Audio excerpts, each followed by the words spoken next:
If I go down low and I start stooping low and talking about Damon, it would be an issue. And I'm not that type of person to do that. I'm not. But we know that your husband has cheated on you. You even told me, Heavenly, that when Mariah said that she had receipts, you believed Mariah on Damon. You believed it. You told me you believed it. So that leads me to believe that Quad Webb didn't just speak. She detonated a moment that no one in that room and no one watching at home could ever forget. The lights were bright, the cameras were rolling, and what was supposed to be another dramatic reunion episode of Married to Medicine suddenly turned into something far deeper, something painfully real. Because this time, the drama wasn't about petty shade or social media gossip.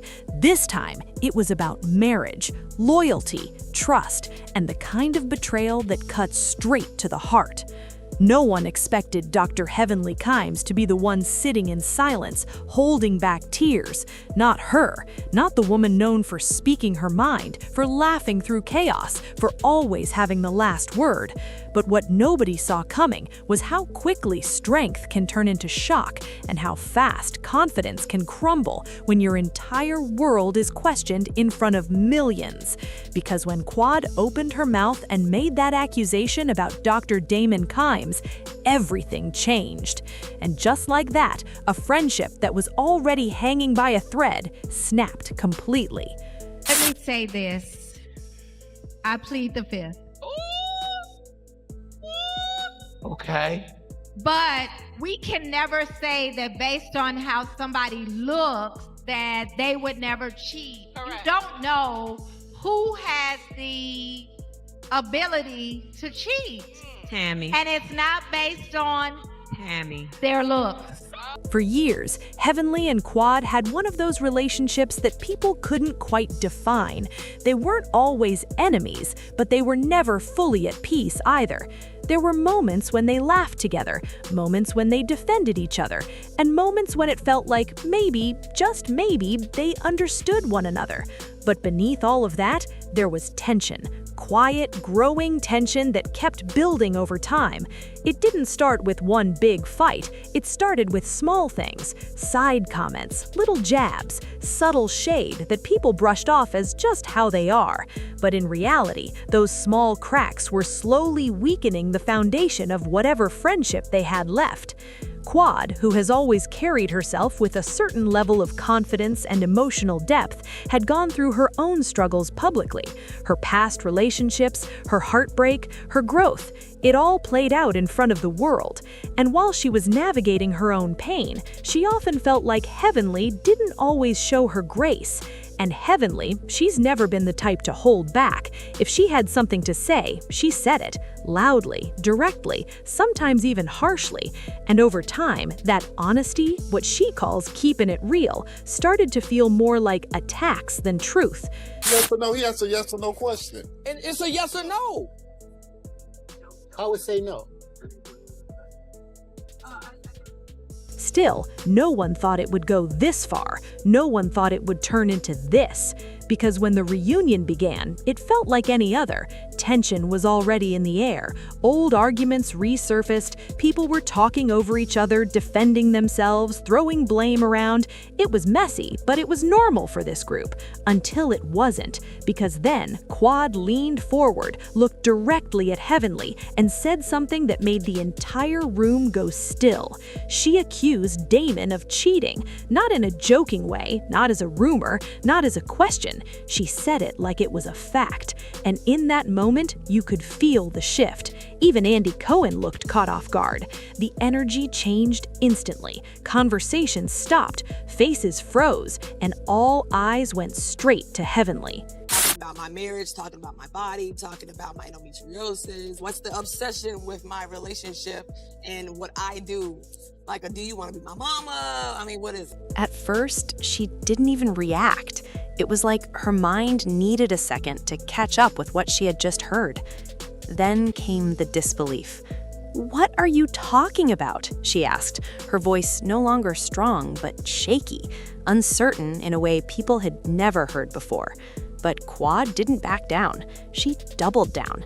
She said she'd known for a while, that this wasn't new information, that people had been talking, that there were stories, details, whispers that had been floating around for longer than anyone wanted to admit.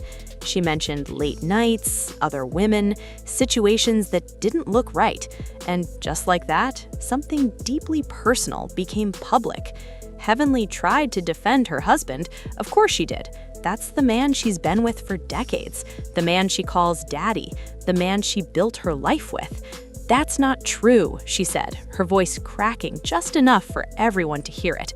"Not my husband." But here's the thing about accusations like that. Once they're out there, you can't pull them back. About my marriage, talking about my body, talking about my endometriosis. What's the obsession with my relationship and what I do? Like, do you want to be my mama? I mean, what is it? And the room, it didn't help, because instead of immediate support, there was hesitation. Dr. Simone Whitmore looked uneasy, like she had heard things before but didn't want to say them.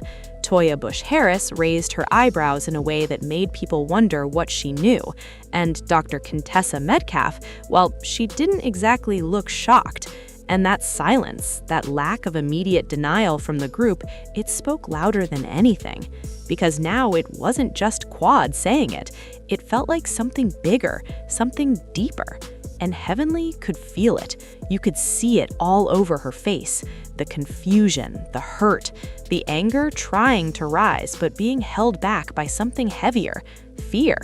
Because what if there was even a tiny piece of truth in what Quad was saying? That question alone was enough to break anyone.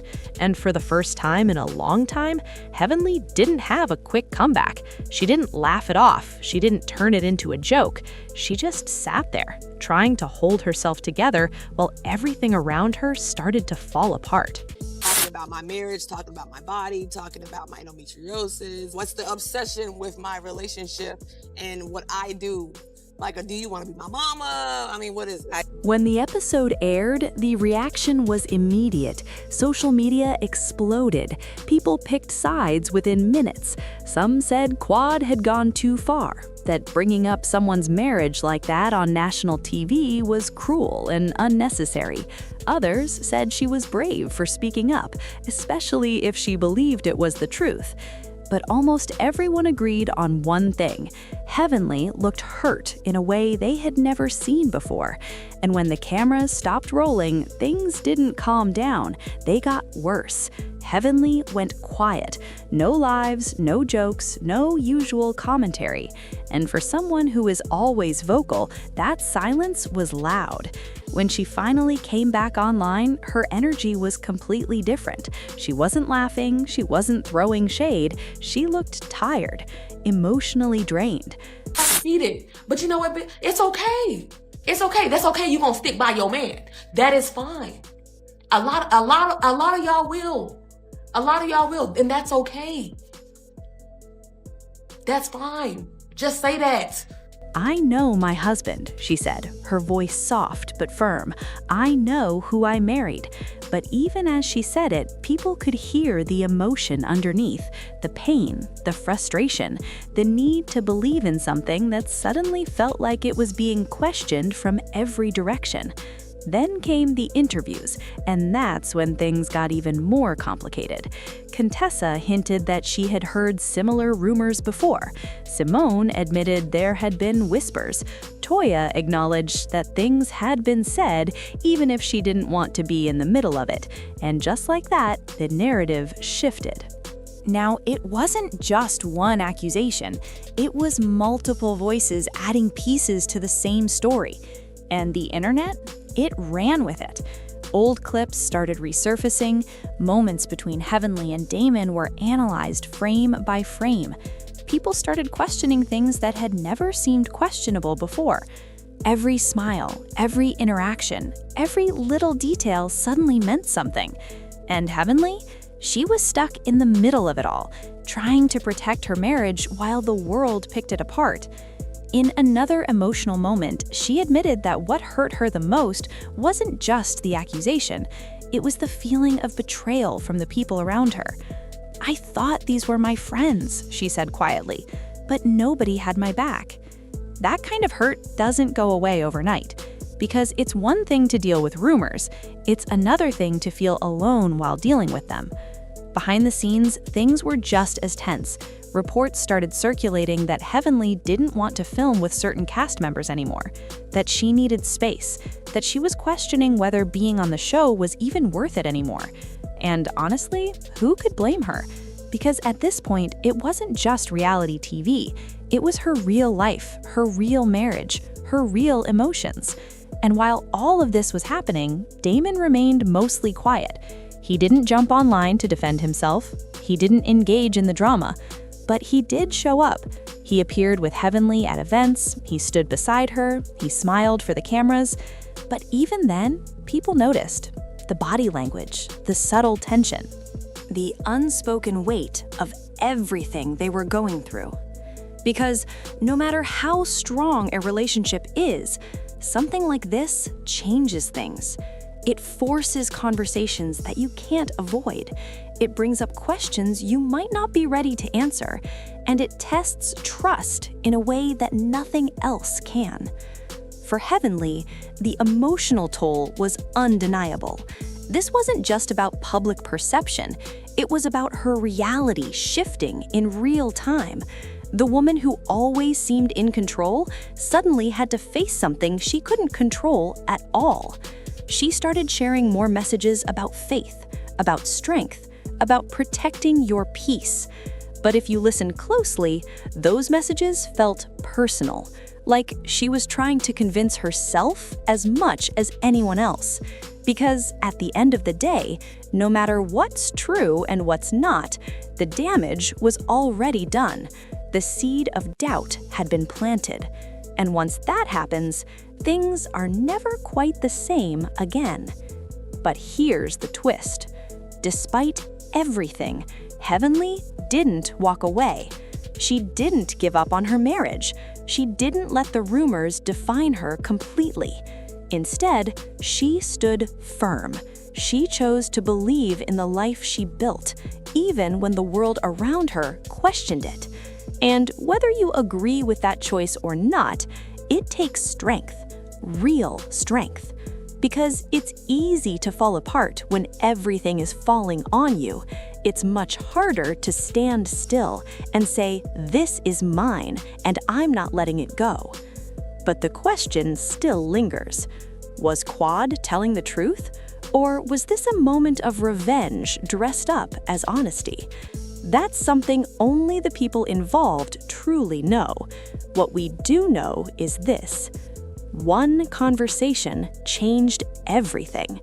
One accusation turned a reunion into a breaking point.